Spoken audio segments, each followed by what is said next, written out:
Hi, everybody. Welcome back to Scale with Predictable Success, where we get to talk to outstanding leaders who are delivering predictable success in their own organizations. And today I'm delighted to be talking with Behfar Jahanshahi. And Behfar is the CEO of an incredible company that I've got to know quite well called Interworks in Oklahoma. And we're going to hear a lot about Interworks shortly. But first of all, welcome to the podcast, Behfar. Yeah, thank you, Les. I'm honored to be here. I first met you a couple of years ago. No doubt we'll talk a little bit about that. And then you were kind enough to extend to me the privilege of coming out to see you and your group. And I've got to know Interworks reasonably well. But on sort of an aside conversation we had in a corridor the last time I was out there, you were sharing with me a little bit of your own personal background. You know, if I can be straight about it, Jahanshahi is probably not one of Oklahoma's oldest families. And yet you've got this incredible presence there. What got you and your family there? And what was your path to starting a business in Oklahoma? Yeah, so I was born in 1976. I think that puts me at 43. My parents came here in 1972 from Iran to attend university. Their intention was always, I think, to come here and then head back home. And while they were here in the States going to school, there was a revolution back home, and they wanted no part of that, so they ended up staying here. They gave me an Iranian name because they assumed we would be going back. But yeah, I was born and raised here in Oklahoma. It definitely confuses people when I call and say, you know, this is Behfar, and they have to kind of do a double take because they're expecting to hear a different kind of voice to go with that name, but they get the Okie accent and everything with the strange name. My parents stayed here, grew up here. I grew up in Stillwater, started a company here in Stillwater, and by the time and ended up going to university. Or by the time I graduated, for me it was home. It is home. Sure. Love the community, love the small town feel. I get to travel a lot, so I get the best of, I think, every world. Right. Oh, you did get to travel a lot. And it's presumably died down a Well, little yeah, bit I in recent months.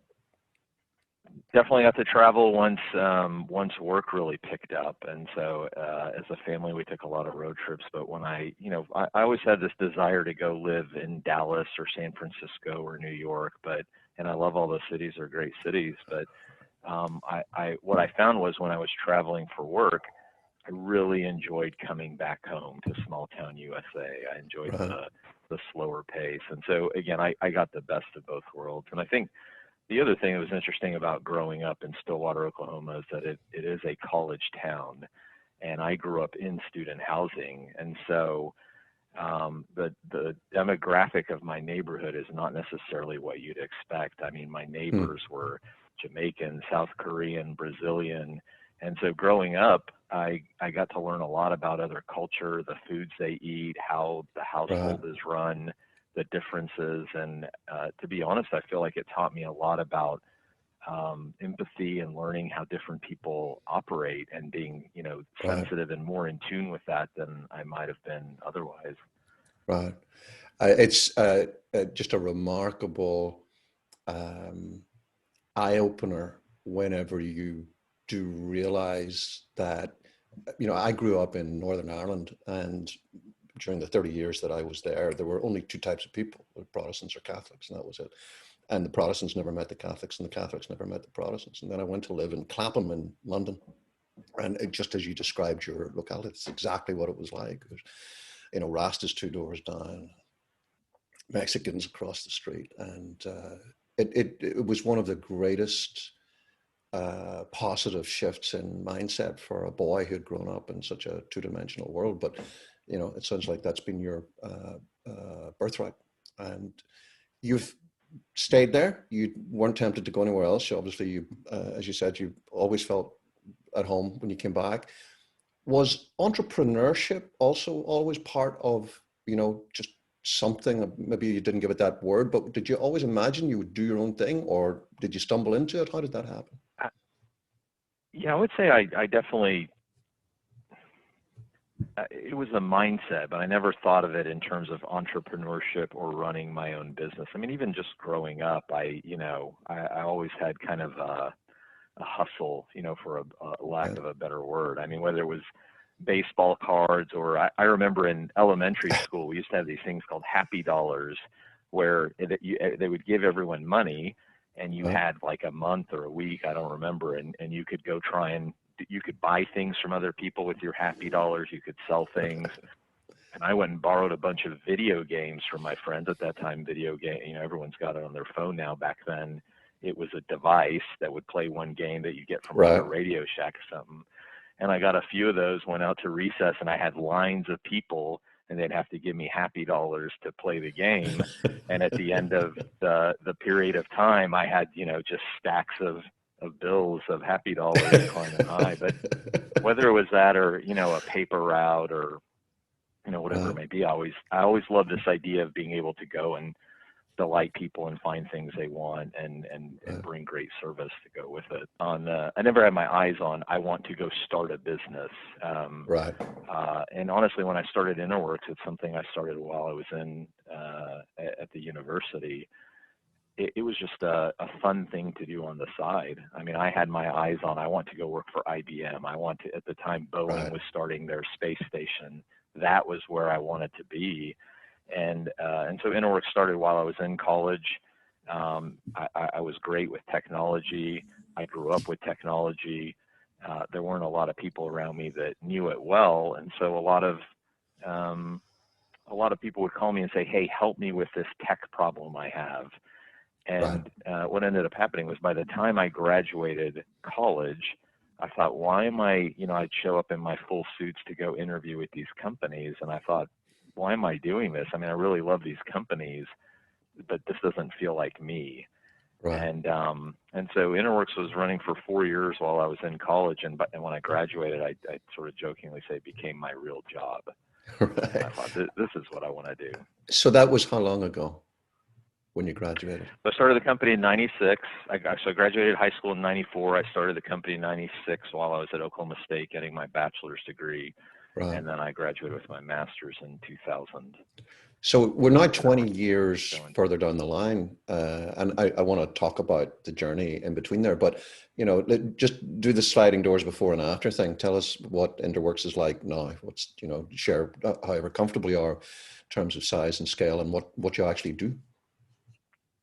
Yeah, so Interworks is a tech consulting company. We do your traditional IT services type of work, and we have another side of the business that does data analytics, data visualization, architecture, a lot of things with the word data in it. And so our clientele is anything from the small business you've never heard of to Fortune 100s.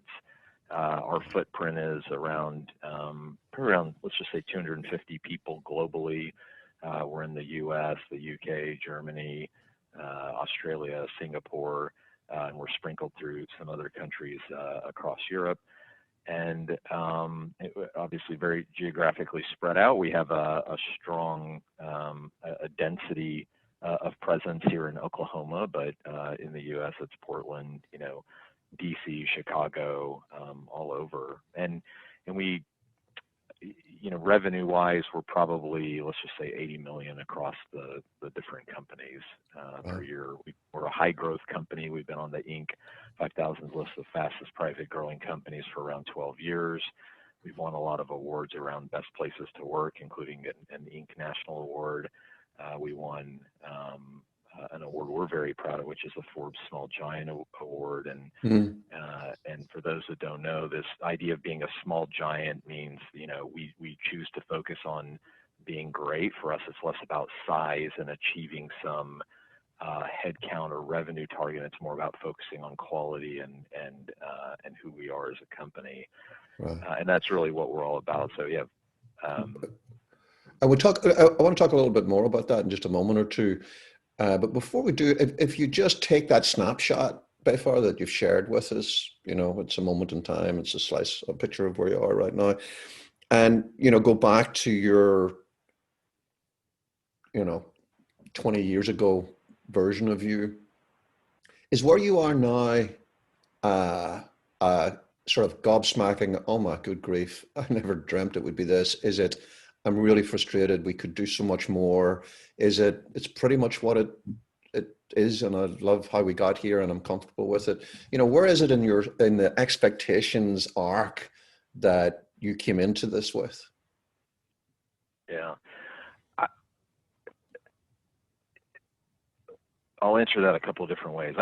For me, if someone said, is Interworks today what you thought it would be when you started it? Not really, but there was no upper bound on what it might be. There was a general framework for how we should operate. I grew up, I had a lot of friends that were really smart. I knew they were going to go on to do big things. Some of them were in tech, some of them weren't. And I always kind of, when Interworks started, I thought, wouldn't it be great if I could get my best and brightest buddies together and we could do something together? We could have a common mission. And you know what? Who cares where they live? What if that one's in Chicago and the other one's in LA and the other one's in New York? And so that loose framework was there. And the idea was, if we deliver incredible service, which I feel like in general in the services industry, that's something that's lacking. I feel like that in and of itself would bring people to us. So if we could get the best and brightest and we could deliver a high quality service, what could come of that? And so that always was a general framework. Now, I never imagined that the largest shoe companies and search engine companies and CPGs and banks and governments would be calling us saying, hey, we heard about you, come help us. So that one still blows my mind from time to time. Right. And I would say, just in general, I operate with never being satisfied. Like, we could always be better. So it's not we want more. It's not that dissatisfaction doesn't come from we need to grow more, we need to go get more. But there's always this push to go, okay, yeah, we did a great job, but what could we have done better? Right. And so that's just always been with me from the beginning. Right. And one of the things that struck me most when I first got to know, and I recall first meeting you at one of the Inc. 5000 meetings. And then, as I mentioned, I've had the pleasure of meeting pretty much most of your folks, either virtually or physically. And you've got a really, really strong culture there and great people.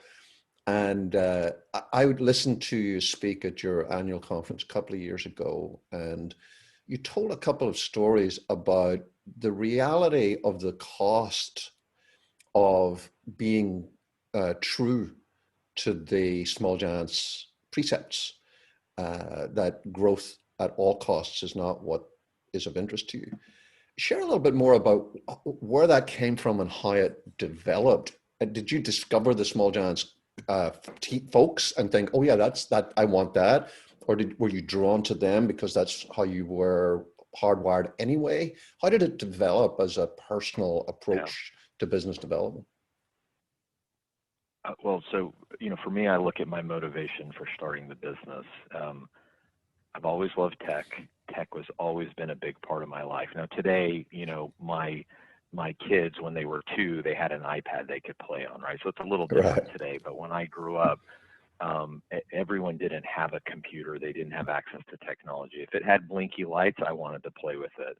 And that ended up over the years becoming me accidentally learning how to program at an early age, accidentally learning about computer hardware. And all of this was with the idea of, like, I'm going to get to play video games, but I got to learn a lot in the process. And then, again, growing up, my friends were calling me saying, I have a problem, will you help me? And then their parents were calling. And so being in tech and helping other people was something that I grew up with. And so the motivation for starting the company, what ended up happening was I was helping my buddies and their parents, and I thought, I want to do this for businesses because then I'll get more complicated problems, more complex problems.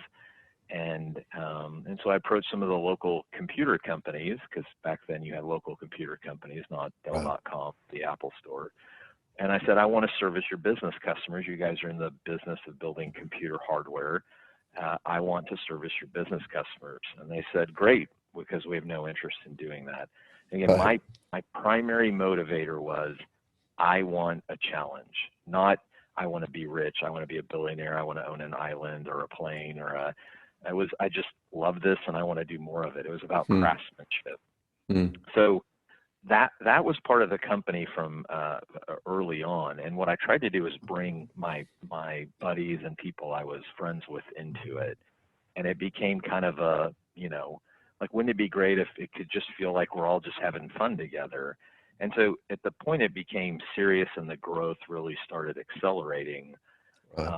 I had to think a lot about what's important to me. And of course, in any company, money is important, revenue is important, profit's important.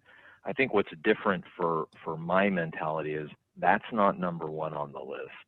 And other Right. companies may pay kind of lip service to put the customer first, et cetera. But for me, I go, I want to be known for we do amazing work. And so it pushes down the priority of revenue or profitability. And as we grew, we realized we we know how to make things happen. So what's the end game? And at some point, we really had to ask, like, what are we trying to do? Do we want to be Accenture? Do we want to have 20,000 consultants around the world?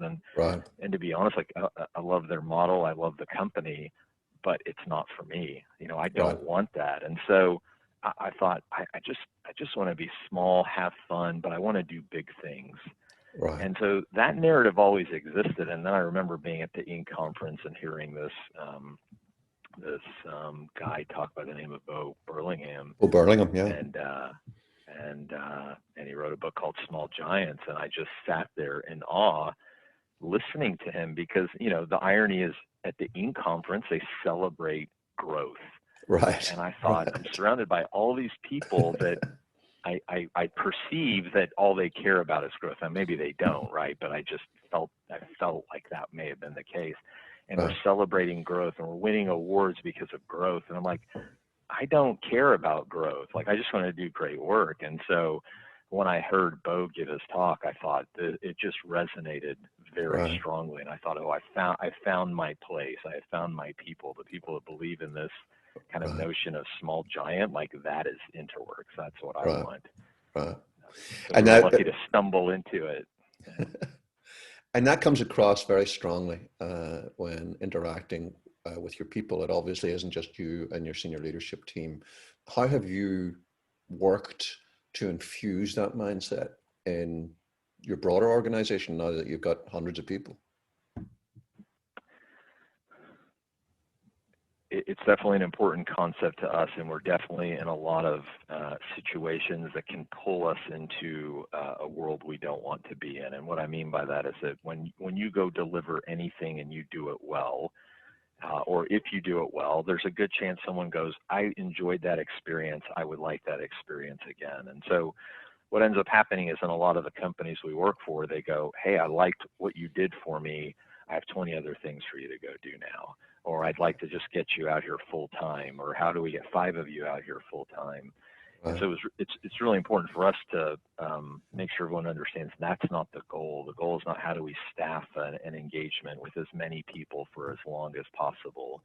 Right. Let's focus on leveraging our ability and who we are, and let's have influence at a high level where we can and bring deep expertise in. So what ended up happening was before we had offered clarity to everyone around this, people would come to me and say, hey, this is fun. What are we trying to do? What's the company's mission here? And Right. I would just say, well, we just want to have fun. Like, let's just go do things. Let's have fun. And people would say, hey, that's great. I get it. Yeah, I want to have fun. But really, what's our mission? What's the vision? What are we trying to accomplish? And I really got caught up in, I just want to have fun. Like, quit asking me this question.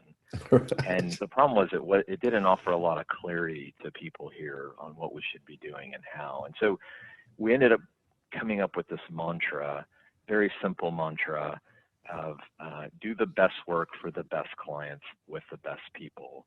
And it's something that we reinforce all the time. And the idea of this is that is a company mission. We don't talk about revenue. We don't talk about target profit. It is when we go somewhere, let's focus on doing incredible work.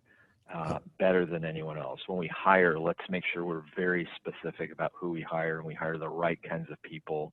And beyond anything that what every organization looks for, hardworking, honest, integrity, beyond those same attributes we all look for, we want people who are passionate about their craft, whatever it is, whether it be marketing or data analytics or IT. And we want people who are kind, which sounds a little silly to say, but we want people who go out of their way to help other people. Because at the end of the day, that's part of delivery, this kind of this servant, leadership mentality, or this idea of giving back. And then best clients, like at some point we realized we can do this to infinity. We can keep getting more work and go and go and go. And then I'm 90 and I die, and, at the end. And I go, well, why? Why would we do that? Why wouldn't we, if we know we can go get as much work as we possibly want, why wouldn't we be particular about who we're doing work for and the kind of work we're doing? And so we have this notion of best clients. Now, best clients doesn't mean that everyone we work for is trying to cure cancer. It just means that we have a healthy relationship. They value our opinion. They want to engage with us. They're happy to see us. They're not picking at our bills every month. And so for me, I go, as long as those three conditions are true, then I am having fun. That is the mission of the company. So it's part of onboarding. It's part of our internal Slack boards that are pinned to everyone's account, and we reinforce it every week in a subtle way or not so subtle way. And I want to talk in a minute or two about your how that's impacted your M&A and acquisition approach and philosophy, but just hold in for a second or two on the real world challenges that the small giants approach that you've got brings. A couple of hundred people. I'm assuming that there could be somewhere somebody that you've hired, maybe recently, doesn't know the company that well. It's a sales person, 3-4 levels down from direct report to you, who didn't quite get it, and ends up stuffing a client with a scope creep inflated proposal or whatever, just something that isn't close to, does not have affinity with all that you just shared. How do alarm bells go off? Are you feeling stretched in terms of quality control is not the right phrase, but you know what I mean, just ensuring that right at the periphery of Interworks, that people are upholding the philosophy that you've just told us about? I'd say in general we stay on track, but when we start going real fast, things start slipping for sure, and we have to rebound. In general, a very large proposal that would give us a big commit, there's kind of a couple layers of approval they go through, and the people that are part of that are let's say properly vetted and trained. So these are people that believe or support the Interworks mission, and so they're signing off on what we're delivering. We do get into situations, there's a large social media company we used to do a lot of work for, and when they first called us up and said, hey, come help us, we were really excited to come in and help. We were helping transform the entire organization, what they're doing, how they're doing it. And at some point it went from really this high level consulting and the kind of work we want to be doing to shifting to staffing. And they wanted more of us. They wanted more people. They were happy to pay 8 hours a day, every day. But we kind of looked around and said, this is not really the work we want to be doing. So great name. Everyone knows the name, but we thought this isn't what we want to be doing. And so to be honest, we had a conversation with them about it. They said they would, put us back on track to the work we wanted. It didn't happen. We had a conversation again. It didn't happen. And so we went to them and said, listen, like we're putting you on notice, like we're pulling our team out in it was 60 or 90 days. So we had a great relationship with them, but we basically said, this isn't for us. Generated revenue. It was healthy revenue. And again, they would have taken as many of us as we would have offered, but it wasn't in line with our mission. Right. Financially, it was great, but Mm. the other pieces weren't there. So we put the brakes on that. So, sometimes we have to learn, and sometimes we get into things we realize we don't want to be involved with. So we'll see those to completion and then move Right. on. And finally, in this, is a decision like that at that level with that weight of consequence, is that a go to the mountaintop long mull for you? Is it a clear bright line? Don't have to double think it at all. Where does that sit in terms of your own head when you've got to make decisions like that? Yeah, well, if we're already engaged and we want to, this may be too hard of a word, right? But if we're going to fire a client or we want to Right. disengage from a project we're on, that will generally come to me, and then we almost do this courtroom style, because when we talk about firing clients or getting off a project, Right. the motivations may be different. It may be just the particular person on the project doesn't like it. There may be a personality mismatch. And to be honest, sometimes there are things we have done wrong, and now the client's unhappy, so they're not treating us well, but we were the root cause of that. Right. And so the reason we do this almost courtroom style is just to ask the right questions and go, can Mm. we get this back on track? And to be honest, a lot of times when we're unhappy with a situation, the majority of the time we can have a very direct and blunt conversation. And because we're not bluffing about wanting to fix it, or we know we'll walk, like it's just very honest and transparent and kind, and it generally fixes the majority of the issues. But there are times when we go, this is just not for us, and we agree as a team to walk away. So that's if the engagement's already started. If it's pre-engagement, we're very fortunate that we have an abundance of opportunities coming in. If something doesn't feel right, then we walk away, and that's more at the discretion of the person who's Right. scoping and architecting the solution. So let's shift focus a little bit. Tell the listeners a little bit about where M&A and acquisitions have fitted in for you and the growth of Interworks.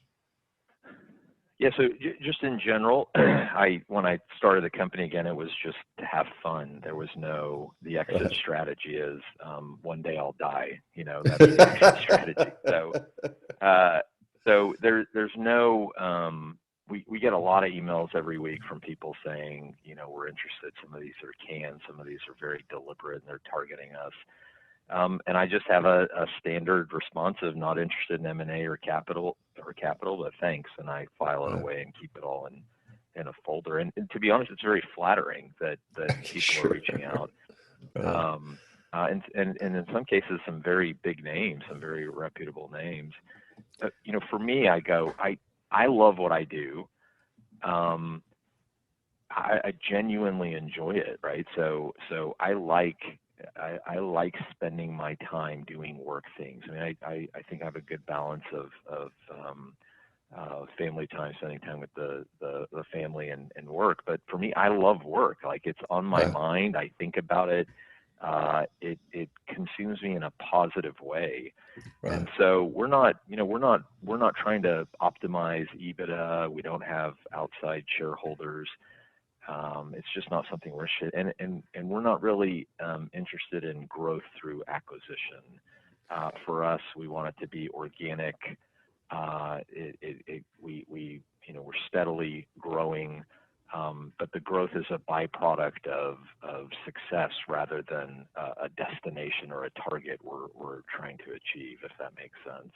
Sure. And so I mean, we might opportunistically consider some sort of acquisition, but I just don't really see it happening. And is the main sort of ick factor or turn off factor or whatever it may be for you around just getting distracted from doing great work with great clients to all the nuts and bolts of making an acquisition work? Is it being fearful that you're going to bring in a culture that's different from yours and maybe not succeed in integrating it? Or is it something different? What is your natural, when you look at that letter that came in or that email and you think, no, I'm not doing that. What's the core motivation, do you think? Well, I think the core for not selling is just I've been around long enough to see what happens when companies. I mean, when you sell, you become Yeah, it, yes, whatever the vision is of selling, the other company. I, I get that And entirely in selling, but just in terms of, meeting perhaps an emerging client need, venturing into another channel, yeah, rather than selling, what is it about the possibility of doing that that is least attractive to you? it, yeah. I think it's just it's just when I think about when I think about the kinds of people we hire here, when it comes to technology, um, I am of the opinion we hire a certain kind of person here where if tomorrow we decide we want to be doing a new technology thing, we will just go learn it and we Uh, will get good at it really quickly. So for me, acquisition, we're not a capital intense company. I mean, we are our biggest asset and really our only asset are the people. And so the idea of like acquiring 30 people that someone else has picked, or, let's just say that's the mm, size of a company. I go, well, that doesn't make a lot, if we want to go into a new market, let's just go into it. right. And we've had good luck with this. I mean, we were not in Australia 2 years ago. We are now, and we're really, our growth is, it's a great trajectory. We weren't in Singapore. We're in Singapore. We're seeing a lot of opportunity happen. So, I mean, I feel like we have a good handle on if we want to go, if we're in pursuit of something, let's go get it. We're not trying Uh, to, we're just not trying to force growth. We're not, I'd sure. rather do it organically. So there's nothing wrong with acquisition, and I'm not knocking it. Again, it's just not for us. We can do this the organic way. And so, as I've noticed you in your interaction with your people, you're very conscious about shaping Interworks. It's something you're very engaged in it and very good at it. And you clearly reached out for a lot of excellent tools to put in your toolkit. What was it that attracted you to the predictable success model, and how has it helped you and your organization grow over the last year or two? Well, so similar to when I heard the Small Giants author speak, I mean, I think for me, and this may seem like a stretch, so bear with me, but again, growing up, I was surrounded by a lot of different people with a lot of different backgrounds and a lot of different culture. And so I've always been fascinated with why are people the way they are? What makes them act a certain way? What makes them respond a certain way? Why are they disciplined or not in a certain way? And so and both of my parents are sociologists. And so kind of the study of people has always been a thing of mine.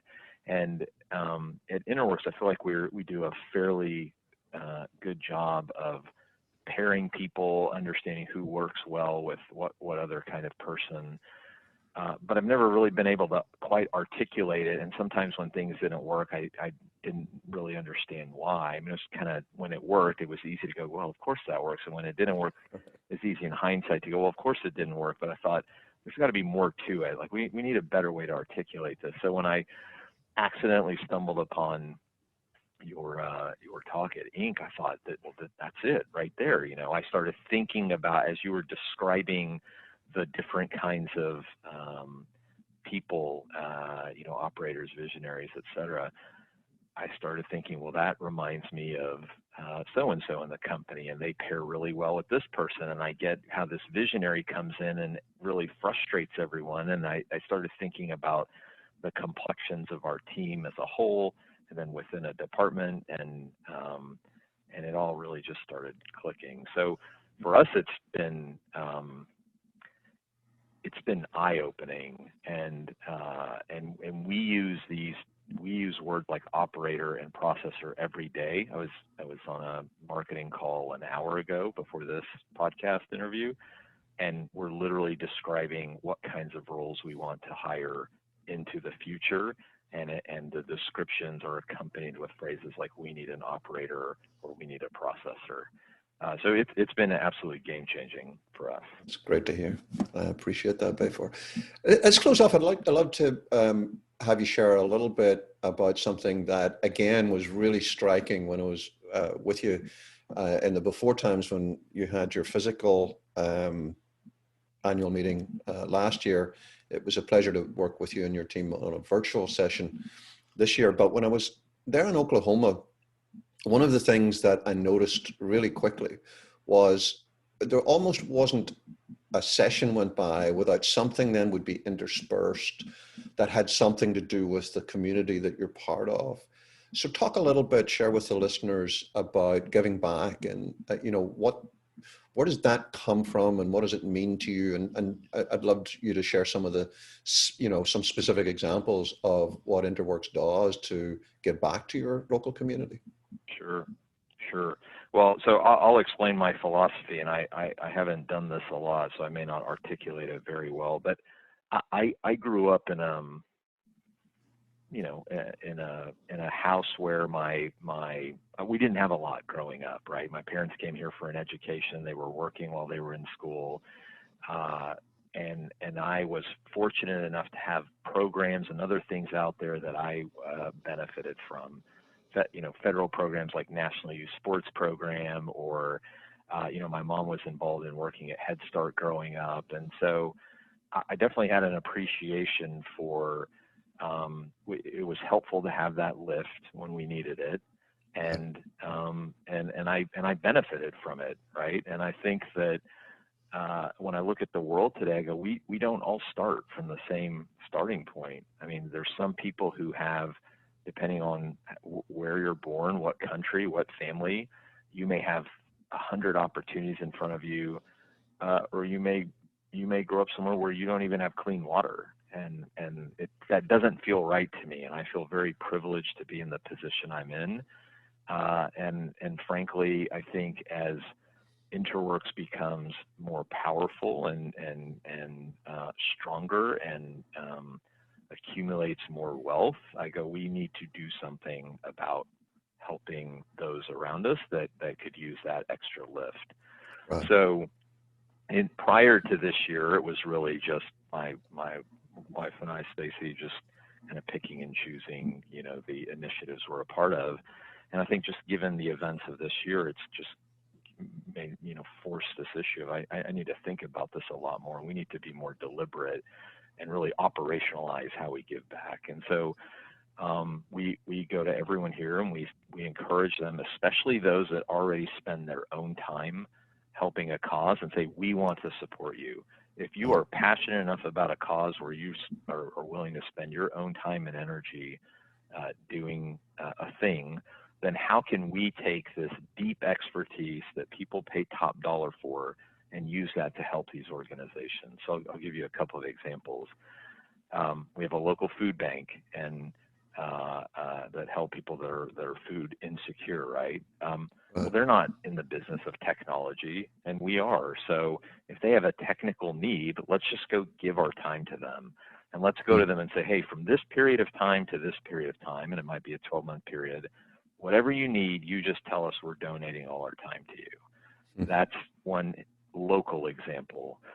At a more at a grander scale, we're in discussions today with an organization that looks at data that a lot of the homeless shelters around the country may use to analyze who's coming in, why they're coming in. And we realized all of these organizations across the country are using the same questionnaires, collecting the same data, and they're trying to solve the same set of problems. Is there a way we can take our expertise, help at a national level to where this can trickle to all the local organizations?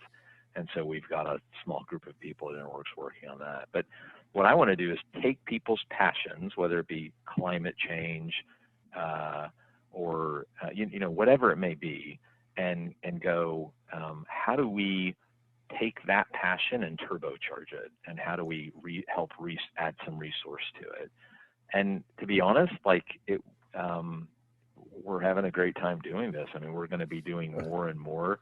And I would imagine over time, what will end up happening at Interworks is there's a healthy percentage of time we will set aside for each person who wants to go pursue these types of causes to do it as part of the company's time. So as we continue to grow and revenue strength numbers. We want to take that energy and do something good with it.